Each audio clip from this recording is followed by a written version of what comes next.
విచారణకు రాలేను. గతంలో ఢిల్లీ లిక్కర్ స్కామ్లో కవితను సాక్షిగా పేర్కొన్న సిబిఐ. అప్పట్లో సెక్షన్ 160 కింద నోటీసులు, తాజాగా కవితను నిందితురాలుగా మార్చిన సిబిఐ ఇటీవల సెక్షన్ 41A కింద నోటీసులు. ఈ నెల 26న తాను విచారణకు రాలేనని తేల్చి చెప్పిన కవిత. ఇప్పటికే లిక్కర్ మాఫియా కేసులో కవిత ఇప్పటికే విచారణ నిమిత్తం జరుగుతూనే ఉన్నది. ఆ నిమిత్తానికి సంబంధించిన అంశాన్ని తీసుకున్నట్లయితే సిబిఐ ఈమెకు నోటీసులు కూడా ఇచ్చింది. 20వ తారీఖు మీరు రావాలని కూడా ఆదేశాలు జారీ చేసిన నేపథ్యంలో నేను రాను అనేటువంటి నేపథ్యం కూడా ఆమె చెప్పిన నేపథ్యం కూడా ఉంది.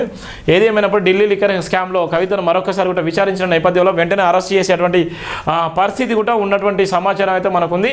ఢిల్లీ లిక్కర్ స్కామ్ కేసులో బీఆర్ఎస్ ఎమ్మెల్సీ కల్వకుంట్ల కవితకు సిబిఐ నోటీసులు ఇచ్చిన సంగతి తెలిసిందే. ఫిబ్రవరి 26న విచారణకు హాజరు కావాలని నోటీసులో పేర్కొనగా ఎమ్మెల్సీ కవిత స్పందించారు. తను విచారణకు హాజరు కాలేనంటూ సిబిఐకి కవిత లేఖ రాశారు.